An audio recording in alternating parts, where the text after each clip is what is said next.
প্রিয় দর্শক, শুভেচ্ছা। আমন্ত্রণ জানাচ্ছি আপনাদের প্রিয় অনুষ্ঠান আপনার সুস্বাস্থ্য দেখবার জন্য। আজকে আমরা আলোচনা করব স্ট্রোক কী এবং এটার আধুনিক চিকিৎসা পদ্ধতি কী। এ বিষয়ে কথা বলার জন্য আমাদের স্টুডিওতে আছেন ডাক্তার সিরাজি শাফিকুল ইসলাম। তিনি সহযোগী অধ্যাপক, স্ট্রোক এবং ইন্টারভেনশনাল নিউরোলজি, জাতীয় নিউরোসায়েন্স ইনস্টিটিউট ও হাসপাতাল। ডাক্তার সিরাজি, আপনাকে স্বাগত আমাদের স্টুডিওতে। ধন্যবাদ। প্রথমে আপনার কাছে যে বিষয়টা জানতে চাই, আমাদের একটা ধারণা আছে যে স্ট্রোক হলেই মানুষ ধীরে ধীরে মৃত্যুর দিকে চলে যায়। প্রথমে স্ট্রোকটা কি, এটাই আমি জানতে চাই। স্ট্রোক প্রথম কথা হলো একটা ব্রেনের রোগ, এবং এটা কি, এটা হলো যখন ব্রেনের যে রক্তনালীগুলো আছে সেই রক্তনালীগুলোতে যদি কোনো কারণে রক্ত বন্ধ হয়ে যায় চলাচল, অথবা কোনো রক্তনালী যদি ছিঁড়ে যায়, তাহলে ব্রেনের মধ্যে একটা অ্যাক্সিডেন্ট ঘটে, দুর্ঘটনা ঘটে, এবং এই দুর্ঘটনাজনিত কারণে পেশেন্টের একদিক অবশ হয়ে যায়, খিঁচুনি হয়, কথা জড়িয়ে যায়, অথবা দেখা যায় অজ্ঞান হয়ে যায়। এই সমস্ত উপসর্গগুলোকে আমরা একসাথে বলি স্ট্রোক। স্ট্রোক আসলে কয় ধরনের হয়ে থাকে? স্ট্রোক সাধারণত আমরা বলি দুই ধরনের হয়ে থাকে। একটা হচ্ছে রক্তনালী বন্ধ হয়ে গিয়ে একটা স্ট্রোক করবে, যাকে আমরা বলি ইসকেমিক স্ট্রোক। আর যদি রক্তনালী ছিঁড়ে গিয়ে রক্তক্ষরণ হয়ে যদি স্ট্রোক হয়, তখন আমরা বলি রক্তক্ষরণজনিত রোগ বা হেমোরেজিক স্ট্রোক। স্ট্রোক আসলে বড় ধরনের রোগ, মানে বড়দের রোগ, সিনিয়রদের। কিন্তু ইদানিংকালে আমরা ছোটদের ক্ষেত্রেও দেখতে পাই যে স্ট্রোক হচ্ছে। তো স্ট্রোকের ঝুঁকিগুলো আসলে কি? বড়দের ক্ষেত্রে ঝুঁকিগুলো বেশি আসে, যেমন যদি বয়স 40-এর ঊর্ধ্বে হয়, যদি কারো ডায়াবেটিস থেকে থাকে, যদি কারো রক্তের চর্বির পরিমাণ বেশি থাকে, যদি কারো উচ্চ রক্তচাপ থেকে থাকে, যদি কেউ ধূমপান বা মদ্যপান করে থাকেন, তাহলে তাদের ক্ষেত্রে স্ট্রোকের ঝুঁকিগুলো এগুলোই থাকে। আমি সাধারণত আমার হাতের 5টা আঙ্গুল দিয়ে দেখাই যে যদি কারো বয়স 40 হয়, যদি তার বংশে কোনো স্ট্রোকের কারো হিস্ট্রি থাকে, বাবা মা ভাই বোন রক্তের সম্পর্কে, যদি তার উচ্চ রক্তচাপ থাকে, যদি রক্তের চর্বির পরিমাণ বেশি থাকে, আর যদি ডায়াবেটিস থাকে, এই 5টা রিস্ক যদি থাকে, তাহলে তার স্ট্রোক হওয়ার ঝুঁকি থাকে। এখন আমরা কিভাবে ক্যালকুলেশন করব? যদি তার বয়স 40 এবং পরিবারে স্ট্রোক থাকে, তাহলে 2। যদি তার সাথে উচ্চ রক্তচাপ থাকে, তাহলে 3। যদি তার সাথে ডায়াবেটিস থাকে, তাহলে 4। আর যদি তার সাথে রক্তের চর্বির পরিমাণ বেশি থাকে, 5। অর্থাৎ যার এই পয়েন্টগুলো বেশি হবে তার রিস্ক বেশি, আর যে পয়েন্টগুলো কম হবে তার রিস্ক কম। এই হচ্ছে ঝুঁকির। আর এই স্ট্রোকের উপসর্গগুলো কী থাকে সাধারণত? স্ট্রোকের প্রধান 3টা উপসর্গ আমরা মনে করি যে কথা জড়িয়ে যাওয়া, হাত বা পা অবশ হয়ে যাওয়া, মুখ বেঁকে যাওয়া। এই 3টাকে আমরা মনে করি যে স্ট্রোকের উপসর্গ। এবং এটার একটা ছোট্ট ব্যাখ্যা, ছোট একটা সিনোনিমাস আছে। আমরা বলি যে ফাস্ট, FAST। এফতে হচ্ছে ফেস যদি বেঁকে যায়, এস যদি স্মাইল, হাসলো তখন মুখটা বাঁকা হয়ে গেল, আর এফ ফাস্ট। আর যদি দেখা যায় তার কোনো একদিক অবশ হয়ে যায়, আর্মস যদি একদিক অবশ হয়ে গেল, হাত বা পা, তখন আমরা টাইম যত দ্রুত সম্ভব রোগীকে চিকিৎসার জন্য নিয়ে যেতে হবে। অর্থাৎ হাত অবশ হয়ে যাওয়া, পা অবশ হয়ে যাওয়া, কথা জড়িয়ে যাওয়া, মুখ বেঁকে যাওয়া, এই উপসর্গগুলো যদি দেখা যায়, তাহলে আমরা ধরে নেব যে তার স্ট্রোক হয়েছে, এবং তাড়াতাড়ি আমরা তাকে চিকিৎসার জন্য নিয়ে যাব। অনেক সময় আমরা দেখি যে হঠাৎ করে একজন লোক করে তার একটা সাইড অবশ হয়ে গেল, পরে আবার হয়তো কিছুক্ষণ পরে ঠিক হয়ে গেল, একটা বিষয়। আরেকটা হলো আমরা দেখি যে ফেস বেঁকে গেছে, চোখের পাতা ফেলতে পারছে না, চোখ বন্ধ করছে না, আরেক ধরনের। আমরাও কিন্তু লেমেনের মতো এটাকে স্ট্রোক হিসেবে বলি। আসলে আপনাদের এটার ব্যাখ্যাটা কি? হয়তো মনে হয় যে মুখ একদিকে বেঁকে গেছে, বা চোখ খুলতে পারছে না, বা চোখ বড় হয়ে গেছে, চোখ বন্ধ করতে পারছে না। এটা হচ্ছে ফেশিয়াল উইকনেস ডেভেলপ করে, অনেক সময় বেলস পলসি বলি, এই কারণে হতে পারে। আবার অনেক সময় দেখা যায় যে মাথার মধ্যে কোনো কারণে কারো যদি টিউমার থেকে থাকে, তাহলে সেটাও স্ট্রোকের মতো উপসর্গ নিয়ে দেখা দিতে পারে। যদি কারো কোনো অসুখ, যেমন মেনিনজাইটিস বা এই ধরনের কোনো রোগ হলো, এনকেফালাইটিস, তাহলে সেখানে খিঁচুনি হচ্ছে, সেখানেও স্ট্রোকের মতো উপসর্গ নিতে পারে। কিন্তু কথা হলো, মোদ্দা কথা যেটা, যদি সেই ধরনের উপসর্গগুলোর সাথে ব্রেনের রক্তনালীর ভূমিকা থাকে, তাহলে স্ট্রোক। আর যদি কোনো রক্তনালীর ভূমিকা না থাকে, অন্য কোনো কারণে, ব্রেনে তো অনেকগুলো জায়গা আছে, সেই অন্য কোনো কারণে যদি হয়, তাহলে তাকে আমরা স্ট্রোক বলবো না। যে লক্ষণগুলো বললেন, এগুলো থাকলে দ্রুত নিকটস্থ একটা নিউরোলজি বেসড হসপিটালে তাকে আসতে হবে। তো আসার পরে আপনারা আসলে কীভাবে ইভ্যালুয়েট করেন এই পেশেন্টদেরকে? পেশেন্ট আসে, তখন আমরা তার হিস্ট্রি নেই, এবং বয়স অনুযায়ী আমরা চিন্তা করতে পারি যে তার আসলে কোন ধরনের রোগ হতে পারে। এবং যদি রিস্ক ফ্যাক্টর থাকে, যে ডায়াবেটিস, হাইপারটেনশন, তখন আমরা তার দ্রুত একটা সিটি স্ক্যান করি। সিটি স্ক্যানটা হচ্ছে ব্রেনের একটা এক্সরে, যার মাধ্যমে আমরা একটা আলাদা করতে পারি যে কোনো রক্তক্ষরণ হয়েছে কিনা, বা অন্য কোনো কিছু আছে কিনা, টিউমার বা কোনো কিছু আছে কিনা, এই লক্ষণগুলোর সাথে মেলে কিনা। যদি দেখা যায় যে না, কোনো রক্তক্ষরণ নাই, টিউমার জাতীয় কোনো কিছু পাওয়া যাচ্ছে না, তারপরেও তার একদিক অবশ এবং মুখ বেঁকে গেছে, কথা জড়িয়ে গেছে, তখন আমরা মনে করি যে এটা স্ট্রোক। সিটি স্ক্যানে কিন্তু কোনো কিছু নাও পাওয়া যেতে পারে। তার কারণ আমি আপনার মাধ্যমে দর্শকদের জানাতে চাই যে অনেক সময় 6 থেকে 12 ঘন্টা পর্যন্ত কিন্তু সিটি স্ক্যান নর্মাল থাকতে পারে, কোনো কিছু নাও পাওয়া যেতে পারে। এক্ষেত্রে কিন্তু উপসর্গ দেখেই আমাকে সিদ্ধান্ত নিতে হবে যে এটা রক্তনালী বন্ধ হয়ে স্ট্রোক বা ইসকেমিক স্ট্রোক। আর যদি রক্তক্ষরণ হয়ে থাকে তাহলে অবশ্যই সিটি স্ক্যানে সেটা পাওয়া যাবে, সুতরাং সমস্যা হবে না। তো এক্ষেত্রে আপনারা দেখি অনেকে এমআরআই অফ দ্য ব্রেন করেন, আবার কেউ সিটি স্ক্যান বলেন, কিন্তু কোনটা বেশি অ্যাপ্রোপ্রিয়েট হয়? যেমন স্ট্রোক হেমোরেজিক, স্ট্রোক ইসকেমিক, আমি সিটি স্ক্যান করলেই দুটোকে ভাগ করে ফেলবো। যেখানে হেমোরেজ নাই, রক্তক্ষরণ নাই, তাহলে অবশ্যই ইসকেমিক স্ট্রোক বা অন্য কিছু। এই ইসকেমিক স্ট্রোক বা অন্য কিছু আমি বললাম 6 থেকে 12 ঘন্টার মধ্যে যেহেতু সিটি স্ক্যানে আসে না, তখন ওটাকে আরও নিখুঁতভাবে নির্ণয় করার জন্য তখন আমরা এমআরআই করি। এমআরআই দেখা যায় যে ইসকেমিক স্ট্রোকের ক্ষেত্রে 1 ঘন্টা বা আধা ঘন্টার মধ্যেই কিন্তু তার সমস্ত ফিচারগুলো, উপসর্গগুলো এমআরআই ফিল্মে পাওয়া যায়, যেটা সিটি স্ক্যানে পাওয়া যায় না। আবার যদি কোনো টিউমার হয়ে থাকে তাও কিন্তু এমআরআই চলে আসবে। আধুনিক কোনো চিকিৎসা পদ্ধতি আছে কিনা যেটা করে এই স্ট্রোকটা তার, আমরা জানি যে স্ট্রোকের পর প্যারালাইসিস, এগুলো প্রিভেন্ট করা যায় কি? আগে যেমন স্ট্রোক মানে পক্ষাঘাত এবং স্ট্রোক মানে পেশেন্টের আর কোনো চিকিৎসা নাই, পেশেন্ট ডিসেবল হয়ে পড়তো, পুরোপুরিভাবে দেখা যাচ্ছে সে এক যে পঙ্গু হয়ে যাচ্ছে। কিন্তু বর্তমান আধুনিক চিকিৎসা বাংলাদেশেও এখন পর্যাপ্ত আছে। সেটা হলো যে যদি কোনো রোগীর রক্তনালী বন্ধ হয়ে স্ট্রোক হয় এবং সে যদি 4.5 ঘন্টার মধ্যে হাসপাতালে উপস্থিত হয় এবং সিটি স্ক্যান করে যদি দেখা যায় তার হেমোরেজ নাই এবং অন্য কিছু নাই, তখন আমরা আইভি থ্রোম্বোলাইসিস অর্থাৎ শিরার মাধ্যমে একটা অ্যালটিপ্লেস নামক ওষুধ দিয়ে দিই। এটা অবশ্যই 4.5 ঘন্টার মধ্যে দিতে হবে। এবং ওষুধটা দিয়ে দিলে দেখা যায় এই ওষুধটা যে রক্তটা জমাট বাঁধছে সেই রক্তটাকে গলিয়ে ফেলে এবং রক্তের প্রবাহটাকে আবার স্বাভাবিক করে তোলে। তখন দেখা যায় রোগীর পক্ষাঘাতের যে সম্ভাবনা ছিল সেটা অনেকখানি কমে যায়। যদি কোনো কারণে এই 6.5 ঘন্টা না হয়, আরও 4.5 ঘন্টার মধ্যে আসতে পারলো না, 6 ঘন্টা হয়ে গেল, 7 ঘন্টা হয়ে গেল, তখন আরও আধুনিক পদ্ধতি আছে। আপনারা জানেন যে হার্টের যেমন এনজিওগ্রাম করে, স্টেন বসায়, আমরা ব্রেনেরও এনজিওগ্রাম করি, করে যেই জায়গায় রক্তটা জমাট বাঁধছে সেই রক্তটাকে আমরা চুষে বের করে নিয়ে আসি, শুষে, তখনও ফ্লো চলে যায় এবং তখন স্বাভাবিক হয়। এই দুটো আধুনিক চিকিৎসা এখন বাংলাদেশেও হচ্ছে। আমাদের যে ট্রাফিকিং সিস্টেম বা যেরকম অবস্থা, এটা তো যেতে হবে একটা নিউরোলজি হসপিটালে যেতে হবে। সেখানে যাওয়াটা কিন্তু অনেক সময় বা রুগী বুঝতে বুঝতে বা রুগী এই হসপিটাল আপনাদের যেতে কিন্তু দেখা যাচ্ছে যে অনেক বিলম্ব হয়ে যায়। তো সেক্ষেত্রে 6 ঘন্টার পরে গেল বা 24 ঘন্টা হয়ে গেল, তখন আর কি চিকিৎসা পদ্ধতি? যদি 6 ঘন্টা বা 24 ঘন্টা পার হয়ে যায়, ঢাকা শহরে প্রায় 10 থেকে 12টা হসপিটালে এখন আইভি থ্রোম্বোলাইসিস হচ্ছে। সুতরাং 6 কিলোমিটারের মধ্যে যতগুলো হাসপাতাল আছে সেখানে 2-3 ঘন্টার মধ্যে পৌঁছে যাওয়া যায়। সুতরাং ঢাকা শহরের মধ্যে 6 কিলোমিটার থেকে 12 কিলোমিটারের মধ্যে যারা আছে তারা দ্রুত ওখানে পৌঁছে যেতে পারে। প্রয়োজন হচ্ছে সচেতনতা, রোগীর লোকজনের সচেতনতা। আমি কখনোই রোগীর সচেতনতা বলি না, তার কারণ যখন ব্রেনে আঘাতটা হয় তখন রোগীর আর কিছু করার থাকে না, সে বুঝতে পারে না তার কী হচ্ছে। তখন তার চারপাশে যে আত্মীয় স্বজন, বন্ধুবান্ধব, কলিগ যারা থাকেন, সহকর্মীরা, তারা যদি স্ট্রোকের এই উপসর্গ সময় জানেন এবং চিকিৎসা সম্পর্কে জানেন, তাহলে দ্রুত তাকে সেই জায়গাতে নিয়ে যাবেন। যেমন ভুলটা হয় অনেকে হার্টের হাসপাতালে যায়, হৃদরোগ হাসপাতালে যায়, অথবা হার্ট ফাউন্ডেশনে যায়। এটা কমন, খুব কমন, এটা আমরা খুব পাচ্ছি। এই জায়গাতে বুঝতে হবে যে এটা স্ট্রোক এবং এটা হার্টের রোগ না, এটা ব্রেনের রোগ, আমাকে এই হাসপাতালগুলোতে নিতে পারবে। এবং এই হাসপাতালগুলো গেলে কিন্তু এই ওষুধটা পাবে এবং খুব বেশি না খরচ, 50 থেকে 52 হাজার টাকা এক একটা ওষুধের দাম, একটা ভাইলের দাম, এবং সেটা কিন্তু তারা বেয়ার করতে পারে। এই যে থ্রোম্বোলাইটিক এজেন্ট দেওয়ার পরে আপনার অ্যাডভান্টেজটা কি, আর না দিলে কি হয়? আচ্ছা, থ্রোম্বোলাইটিক এজেন্ট দিলে রক্তনালীটা তাড়াতাড়ি, রক্ত দ্রবীভূত হয়ে গেলে ফ্লোটা বেড়ে যাবে, ব্রেনের যে সেলগুলো মৃত্যু ঝুঁকির মধ্যে ছিল, আমরা বলি পেনামরা, সেগুলো দ্রুত রক্ত সাপ্লাই পাবে, তাহলে আর প্যারালাইসিস হওয়ার ঝুঁকিটা কমে যাবে। না দিলে দুটো জিনিস, একটা হচ্ছে না দিলেও কিছু কিছু সময় দেখা যায় শরীরের নিজস্ব একটা মেকানিজম আছে, যদি ছোট ছোট রক্তনালী ব্লক হয়ে যায় তাহলে ওটা হয়তো অটোমেটিক ব্রেনের মাধ্যমে হয়ে যায়, পরিষ্কার হয়ে যায়, আমাদের অনুচক্রিকা আছে, অন্যান্য মেকানিজম আছে, বা কোলাটারাল সাপ্লাই আছে, সাপ্লাই পায়। যদি কোনো বড় রক্তনালী বন্ধ হয়ে যায় তাহলে সহজে এটা খোলার সম্ভাবনা কম। সেক্ষেত্রে যদি ওষুধটা আমরা দিই তাহলে ওই বড় রক্তনালীর রক্ত জমাটটা গলে গিয়ে প্রবাহটা বাড়ে, এতে অবশ্যই উপকার হয়। আপনি ব্রেইনের ক্ষেত্রে, যে স্ট্রোকের ক্ষেত্রে এনজিওগ্রাম, এটা আসলে কিভাবে করা হয় বা এনজিওগ্রামটা কতটুকু কার্যকরী? হার্টের যেভাবে এনজিওগ্রাম করি আমরা, হয়তো উরুর কাছে একটা রক্তনালীর ছিদ্র করে করি অথবা হাতের মাধ্যমে করি, আমরা ব্রেনের এনজিওগ্রামও একই পদ্ধতি।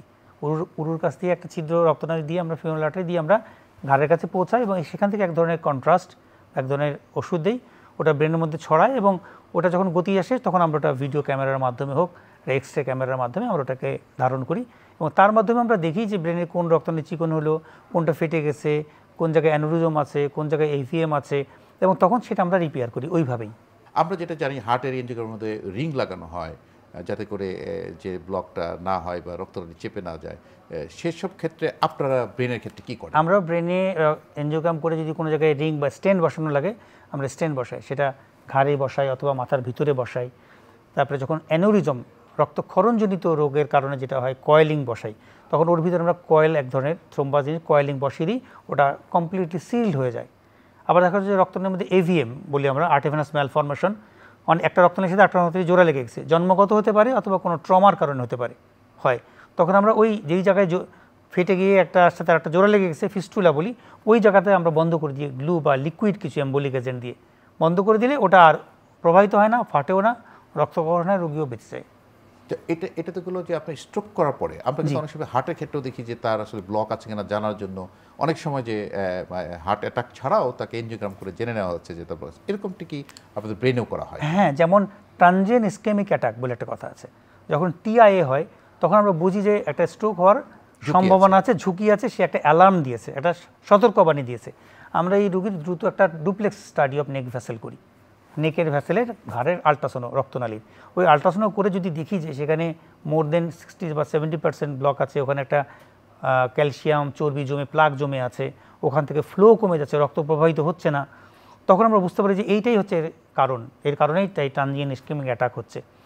তখন আমরা বুঝি যে রোগীটা ঝুঁকিতে আছে, তখন আমরা তার এনজিওগ্রাম করি, হয় সিটি এনজিওগ্রাম অথবা কনভেনশনাল ক্যাথেটার এনজিওগ্রাম করে আমরা ওটাকে বের করি এবং তখন ওখানে রিং বসিয়ে দিই।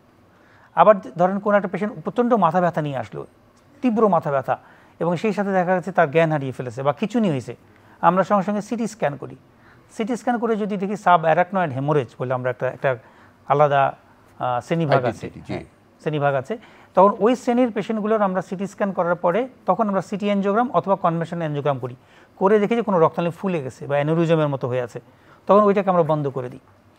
কোনো পেশেন্ট আসলো খিঁচুনি নিয়ে, তো খিঁচুনির কারণটা কি দেখার জন্য আমরা তখন তার এমআরআই করি, এমআরআই করে দেখি যে ওই এমআরআইতেই পাওয়া যায় যে ফ্লোভয়েড এভিএম পাওয়া যায়, আর্টিফিশিয়াল ম্যালফরমেশন, তখন আমরা ওই রোগীর আবার ডিএসএ করি, এনজিওগ্রাম করি, ব্রেনের এনজিওগ্রাম করে তখন ওই রক্তনালীটা কোথা থেকে জোড়া লাগলো, এটাকে বন্ধ করে দিলে তার উপকার হবে কিনা এগুলো নির্ণয় করে তখন আমরা ওটাকে আবার বন্ধ করে দিই।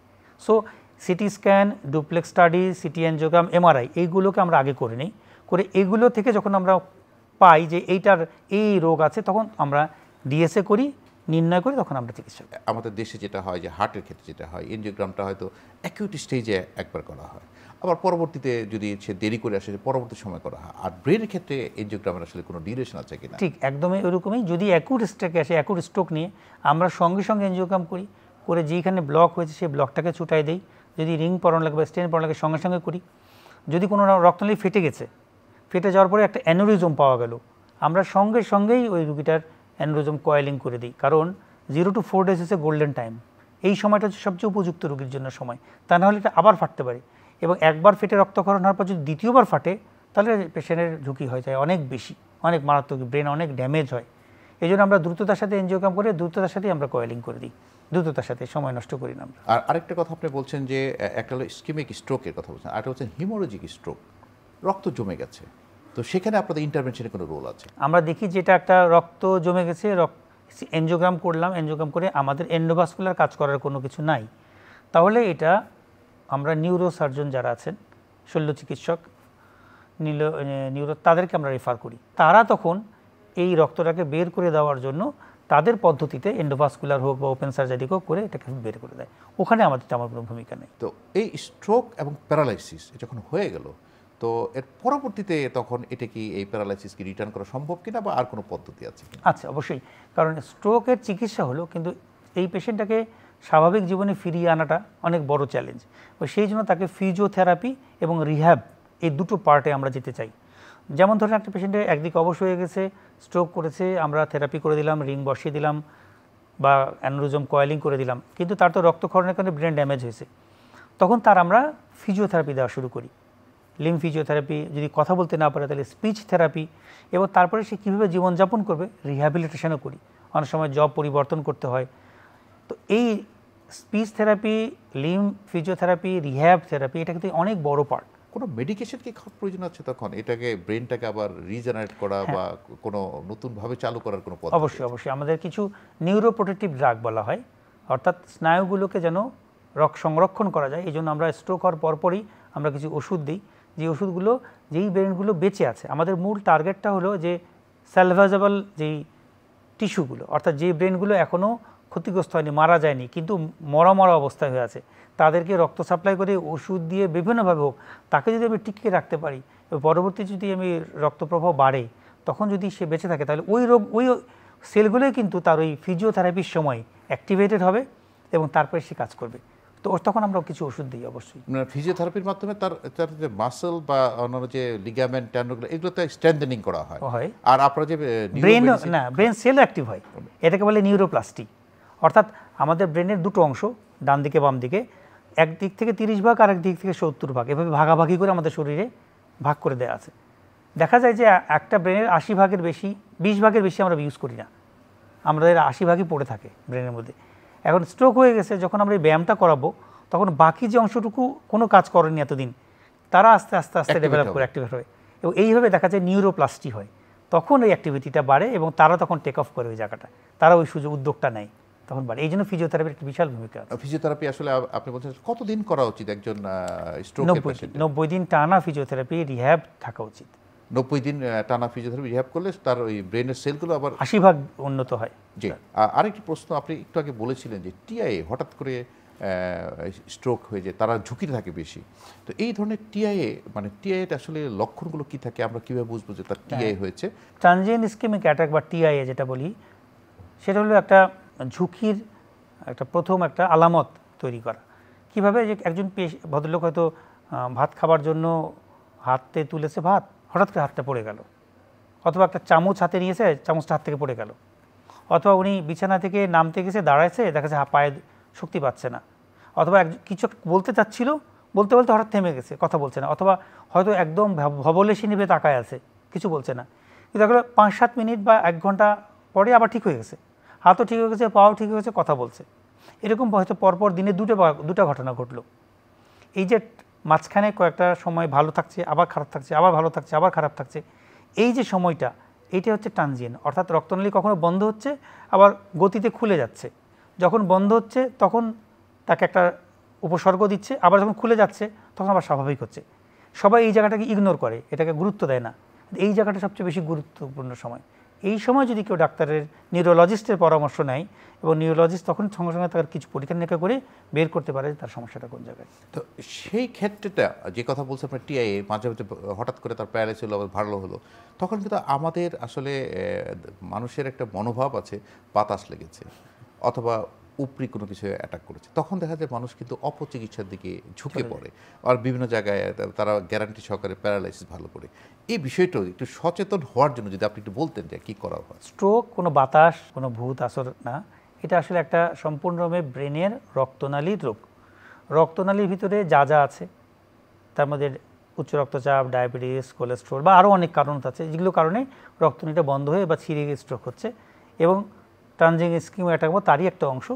এখানে কোনোভাবেই অবহেলা করার কোনো উপায় নাই। একটা মানুষের জীবনে প্যারালাইসিস হয়ে গেলে তার সারা জীবন সমাজ, পরিবার, দেশ তাকে বহন করবে, টানবে। তো এখানে বিশাল বড় একটা ক্ষতি হয়ে যাবে। এই ক্ষতি থেকে বাঁচার জন্য দ্রুত যদি ডাক্তারের পরামর্শ নেয়, সেটা বড় উপকার, নাকি সারা জীবনের ঘানি টানাটা উপকার। আমরা এই স্ট্রোকটা প্রিভেন্ট করার জন্য কি করতে পারি? আমাদের লাইফস্টাইল মডিফিকেশনের কথা বলেন, বা আপনি যে 5টা রিস্ক ফ্যাক্টর বলছেন, আমরা কি করা উচিত? এটা খুব দরকার। প্রতিরোধ বা প্রতিকার হচ্ছে আগে। তো সেই ক্ষেত্রে আমাদের যারা বয়স 40 বছর হয়ে গেছে, তাদের অবশ্যই একটা প্রথম কাজ হচ্ছে ওজনটাকে নিয়ন্ত্রণ করতে হবে। ওজন মানুষের হাইটের অনুযায়ী, বয়স অনুযায়ী একটা ওজনের কিন্তু চার্ট আছে, সেটা ওনারা যদি মেনটেন করে খুব ভালো। ওজন যদি না বাড়ে তাহলে কিন্তু উচ্চ রক্তচাপ হবে না, ওজন যদি না বাড়ে তাহলে কোলেস্ট্রল বাড়বে না, ওজন যদি না বাড়ে তাহলে ডায়াবেটিস হবে না। এই জিনিসগুলো কিন্তু স্বতঃসিদ্ধ। এবং তখনই আসে যে অনিয়মিত খাবার, যেমন অতিরিক্ত যারা মিষ্টি খাচ্ছে বা হয়তো চর্বি জাতীয় খাবার খাচ্ছে, তাদের উচ্চ রক্তচাপ হচ্ছে, অথবা যারা ধূমপান করছে, তাহলে এইখানে আসবে লাইফস্টাইল মডিফিকেশান। অর্থাৎ আমি আগে খেতাম, এখন আমার ডায়াবেটিস হচ্ছে, আমি আস্তে কমায় আনি, রেগুলার ব্যায়াম করি। আমার চর্বি বেড়ে গেছে, চর্বি জাতীয় খাবার আগে খুব খেতাম, এখন কমায় আনি। আমি ধূমপান করতাম, এখন আমি ধূমপান করব না। উচ্চ রক্তচাপ হচ্ছে, আমি যদি আমার প্রতিদিনের খাবারের নিয়ন্ত্রণ রাখি, তাহলে চর্বি জাতীয় খাবার এবং আমার স্বাস্থ্যটাকে যদি নিয়ন্ত্রণ রাখি, তাহলে আমার উচ্চ রক্তচাপ হবে না। তাহলে এইগুলো যদি আমি নিয়ন্ত্রণ করতে পারি, তাহলে আমার বয়স 40, আমার পরিবারে স্ট্রোক আছে বা না আছে, আমি তো খুব কম রিস্কে থাকবো, মিনিমাম রিস্কে থাকবো। কিন্তু যখনই এগুলো আমার তৈরি হবে তখন রিস্কে থাকবো। সুতরাং আমরা খাদ্যাভ্যাস এবং আমাদের জীবনযাপন পদ্ধতি, অর্থাৎ সারাক্ষণ বসে থাকা, টিভি দেখা, বার্গার খাওয়া, মানে এক কথা আমরা বলতে পারি যে Lifestyle লাইফস্টাইল modification মডিফিকেশন এটা করতে খুবই হবে। ইম্পর্টেন্ট স্ট্রোক প্রিভেনশনের জন্য। Stroke অনেক ধন্যবাদ ডক্টর সিরাজি শফিকুল ইসলাম। শাফিকুল ইসলাম, আপনাকে অসংখ্য ধন্যবাদ আপনার সুন্দর পরামর্শের জন্য। ধন্যবাদ আপনাকে। প্রিয় দর্শক, আমরা স্ট্রোক প্রিভেনশন এবং স্ট্রোক হয়ে গেলে তার ট্রিটমেন্ট, যে আধুনিক যে চিকিৎসা পদ্ধতি আছে, যদি আপনি 4.5 ঘন্টার মধ্যে নিউরোলজি সেন্টারে যেতে পারেন তাহলে কিন্তু আপনার স্ট্রোক থেকে যে প্যারালাইসিস এটা প্রিভেন্ট করা সম্ভব। দর্শক, ভালো থাকুন, সুস্থ থাকুন, নিরাপদেই থাকুন।